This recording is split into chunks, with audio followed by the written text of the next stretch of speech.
अस्सलाम वालेकुम वरहमतुल्लाहि वबरकातुहू। सुबह बख़ैर प्यारे बच्चों। पिछले लेक्चर में हमने जमात दहम के उर्दू निसाब से छठे सबक उर्दू मराठी के सक़ाफ़ती रिश्ते कुछ सरगर्मियाँ कर चुके हैं, मशक़ी सरगर्मियाँ कर चुके हैं। आए हम इसी मशक़ी सरगर्मियों को मज़ीद आगे मिलकर हल करने की कोशिश करते हैं। उर्दू मराठी के सक़ाफ़ती रिश्ते, इसमें हम देख रहे थे कुछ सरगर्मियाँ। मज़ीद सरगर्मियों को आज हम आगे बढ़ाएंगे, जिसमें से हिदायत के मुताबिक जो सरगर्मियाँ हल करनी है उसमें 7वें नंबर पर है सूफ़ी शायर शेख मोहम्मद के शेर का मतलब बयान कीजिए। सूफ़ी शायर शेख मोहम्मद के शेर का मतलब बयान करना है। तो देखते हैं, सूफ़ी शायर शेख मोहम्मद ने दो ज़बानों के इम्तिज़ाज से एक शेर लिखा। वो शेर है दोनों अखियाँ का एक चीज़ देखना, दोनों अखियाँ का एक चीज़ देखना, दुई भाषी वर्णिला एक चीज़ जाना। अब इसके मफ़हूम को हमें बताना है। मफ़हूम कुछ इस तरह से होगा, देखिए शेर यहाँ पर है आपका। मफ़हूम होगा आपका कि यानी जिस तरह दोनों आँखों से हम एक ही चीज़ देख सकते हैं, उसी तरह से दो ज़बानों में एक ही मज़मून बयान किया जा सकता है। देख रहे हैं आप स्क्रीन पर, दोनों अखियाँ का एक चीज़ देखना, दुई भाषी वर्णिला एक चीज़ जाना। ये आपने अपने मशक़ी बयाज़ में लिखना है। तो यहाँ क्या बताए हैं शायर ने कि जिस तरह से हम एक ही चीज़ देख सकते हैं दोनों आँखों से, उसी तरह दो ज़बानों में एक मज़मून बयान किया जा सकता है। ये उनके सवाल का जवाब है। अब आगे हम देखेंगे अगला जो हमारा बयान है या हमारी जो सरगर्मी है उसके मुताबिक देखें कि अगला है मुसन्निफ़ के मुताबिक सनअत तल्मी के इस्तेमाल का सबब लिखिए। मुसन्निफ़ सनअत तल्मी के इस्तेमाल को क्यों अहमियत देते हैं? देखिएगा इधर सनअत तल्मी यहाँ पर ते, लाम, मीम या आइन से लिखा है, हा का इस्तेमाल नहीं है। अगर सनअत तल्मी में हा का इस्तेमाल होता तो वो मफ़हूम बदल जाता था। अब यहाँ पर मुसन्निफ़ ने सनअत तल्मी की अहमियत क्या उजागर की है या क्या बताई है, तो गौर से सुनिएगा। मुसन्निफ़ का मानना ये है कि नफ़रत की बेखुनी करने और तमाम नोए इंसानी में भाईचारा और मोहब्बत पैदा करने के लिए मराठी के कुछ शायरों ने धर्म, ज़ात पात, ज़बान के इम्तियाज़ व नफूक से हटकर इंसानी फ़लाह व बहबूदी के लिए या इंसानी फ़लाह का रिश्ता हमवार करने के लिए इस तरह से सनअत तल्मी का इस्तेमाल किया है। मतलब सनअत तल्मी में दो या दो से ज़्यादा अलग अलग मुतफ़र्रिक़ ज़बानों का इस्तेमाल किया जाता है। यानी एक ही शेर में दो अलग अलग मिसरे होते हैं, यानी अलग अलग ज़बानों के मिसरे होते हैं। दरअसल ये ज़बानें तो हैं, लेकिन उसके पीछे मकसद ये होता है कि इंसानी फ़लाह का रिश्ता हमवार हो, धर्म, ज़ात पात और ज़बान के इम्तियाज़ से बालातर होकर इंसानी समाज को अहमियत दी जाए, भाईचारा और मोहब्बत को अहमियत दी जाए। इस तरह से आपको यहाँ लिखना होगा। अगला है संत रामदास स्वामी और शाह तुराब चिश्ती की किताबों में यकसानियत को उजागर कीजिए। संत रामदास स्वामी और शाह तुराब चिश्ती, ये दोनों की किताबों की अहमियत को आपको उजागर करना है। तो यहाँ क्या बताया गया है, शिवाजी महाराज के दौर की बात है। यहाँ शिवाजी महाराज के दौर के मशहूर संत रामदास स्वामी के शागिर्दों में शाह तुराब चिश्ती का नाम आता है। उन्होंने एक किताब लिखी थी, मराठी में थी वो किताब। मैं सिर्फ आपको हेल्प कर रही हूँ, मदद कर रही हूँ, आपने खुद अपने तौर पर जुमले बना करके लिखना है। तो यहाँ पर शाह तुराब चिश्ती की मराठी की किताब है जिसका नाम है मनाचे श्लोक। उन्होंने अपने उस्ताद की मशहूर मराठी किताब मनाचे श्लोक से मुतासिर होकर लिखी थी। दरअसल वो दक्खनी ज़बान में थी, उसका नाम था मन समझावन। मनाचे श्लोक से मुतासिर होकर लिखी गई किताब है मन समझावन। इन दोनों किताबों की खूबी ये है कि इनकी बहर एक ही है, ठीक है, एक ही बहर में लिखी हुई किताब है। बाज़ मज़ामीन में यकसानियत पाई जाती है, एक ही बहर है और बाज़ में एक जैसे मज़ामीन हमें देखने को मिलते हैं। ये इसकी अहमियत है या इसकी यकसानियत है।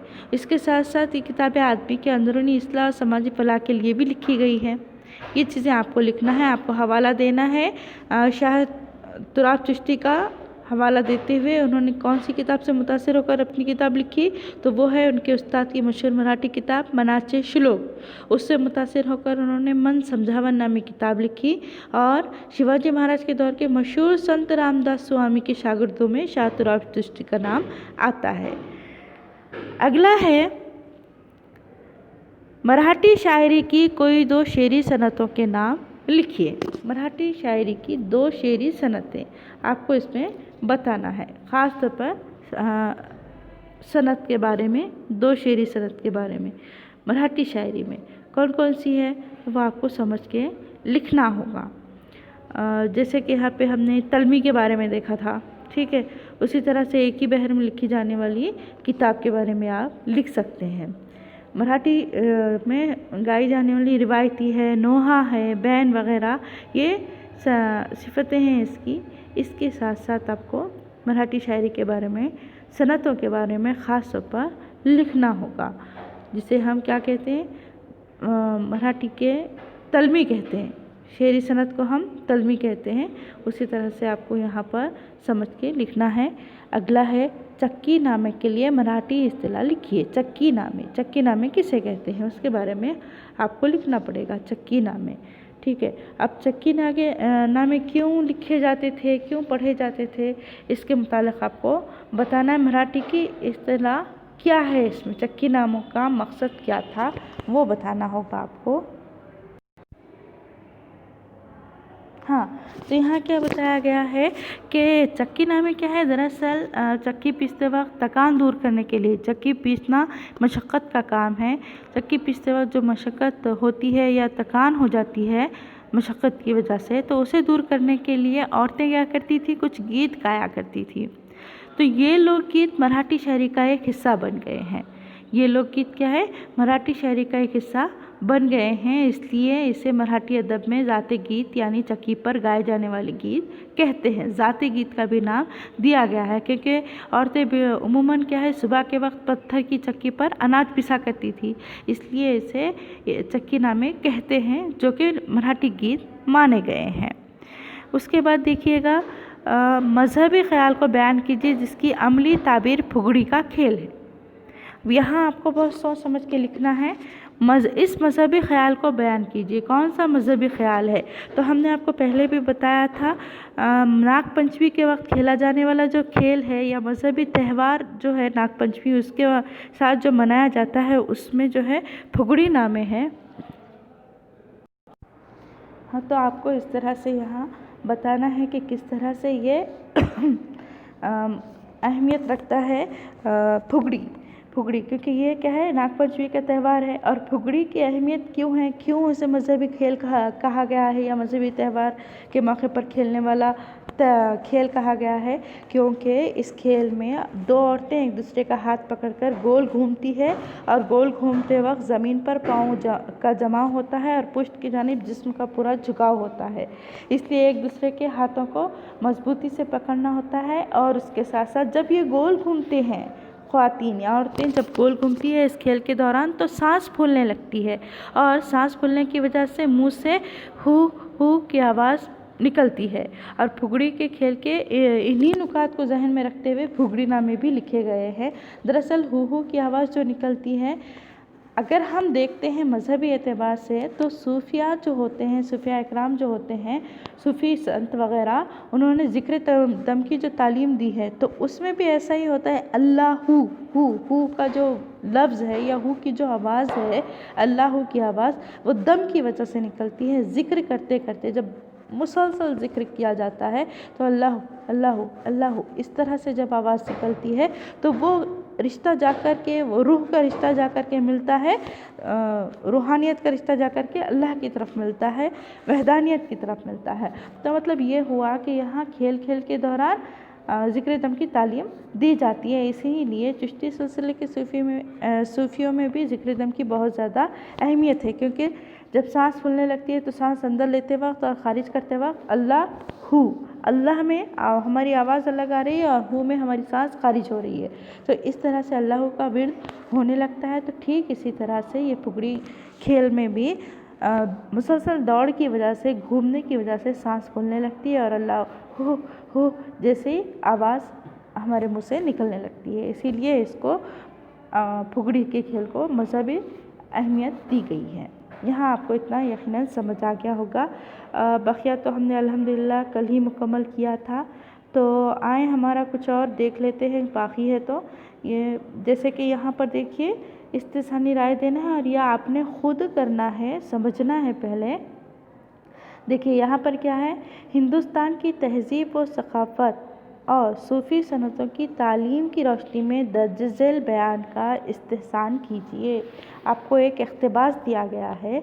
अब इस इक़्तिबास के ज़रिए आपको इस्तेहसान करना है, यानी कि इसकी अहमियत व सिफ़त को वाज़ेह करना है। देखेंगे हम क्या बताया गया है इसमें। इत्तेहाद व इत्तेफाक की बदौलत यहाँ की हिंदू मुस्लिम सक़ाफ़त एक दूसरे को मुतासिर करती रही। इस पर मुस्तज़ाद यहाँ की रूहानी तालीम जिसके सोते सूफ़ी संतों की खानक़ाहों से फूटे, उन्होंने ज़ाहिरी रंग ढंग को उजालने की बजाय बातिन को मुजल्ला किया। जिस तरह फुगड़ी के खेल में हाथों के छूट जाने और पैरों के डगमगा जाने से दूर फेंके जाने का खदशा रहता है, इसी तरह सिराते मुस्तकीम पर चलते हुए नफ्स और शैतान के वसवसों से पाँव डगमगा जाएं और अल्लाह की रस्सी हाथ से छूट जाए तो दोज़ख के अमीर गले में गिर जाओगे। इतना आपको समझना है, दोज़ख के अमीर गले में गिर जाओगे। ठीक है, अब हम आगे देखते हैं यहाँ पर इस्तेहसान किस तरह से करना है। और इसमें देखिएगा एक छोटा सा खाका दिया गया है, बताने की कोशिश की गई है।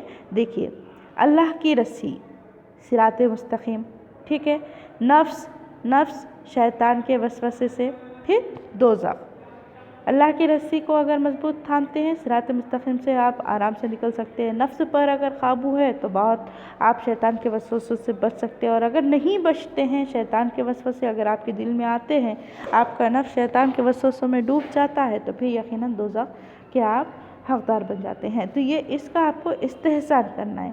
अब इस्तेहसान कैसे करेंगे आप, ये ज़ाती राय आपको खुद देनी है। तो आप इस तरह से लिख सकते हैं, मैं आपको सिर्फ मदद के तौर पे बताती चलूँ कि जैसे महाराष्ट्र में यहाँ पर इसका इस्तेहसान करने का मतलब ये है कि महाराष्ट्र में हिंदू और मुसलमान मिलजुल कर रहते हैं, मतलब यहाँ इसके खूबियों को बयान करना है। इस पैराग्राफ को या इक़्तिबास को पढ़ करके इसकी खूबियों को आपको बयान करना है।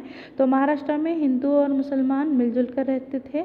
इनमें जो इत्तेहाद व इत्तेफाक था, इसकी बदौलत दोनों कौमों की सक़ाफ़त एक दूसरे पर असरअंदाज होती रही। यहाँ खानक़ाहों में सूफ़ी और मठों में संत रूहानी तालीम दे रहे थे। वो इस हकीकत से आगाह थे कि ज़ाहिर में आदमी का मज़हब अलग अलग होता है। देखा जाए तो ज़ाहिरी तौर पर हर कोई अलग अलग मज़हब को मानता है, लेकिन बातिन में सबकी रूह एक ही है। बातिन यानी अंदरूनी तौर पर, यानी हर एक का नुक्ता नज़र जो कहेंगे हम, एक ही जगह जा कर के टिकता है। मतलब ये हुआ कि रूहानियत के रिश्ते के एतबार से देखा जाए तो सभी को एक ही अल्लाह पर यकीन है, लेकिन मानने के तरीक़े अलग अलग है। इसीलिए उन्होंने ज़ाहिरी रंग ढंग पर जोर देने के बजाय इंसानों के बातिन को रोशन करने की कोशिश की है। ये सूफ़ी संतों की तालीम का असर था कि हिंदू और मुसलमान एक दूसरे को समझने और एक दूसरे के अक़ीदों का एहतराम करने लगे थे। इनके दरमियान समाजी लिहाज से जो दूरियां थीं वो ख़त्म होने लगी, ठीक है, और सक़ाफ़ती रिश्ते मज़बूत होने लगे थे। ये आपको इस पैराग्राफ की मदद से या इस इक़्तिबास की मदद से बताना है।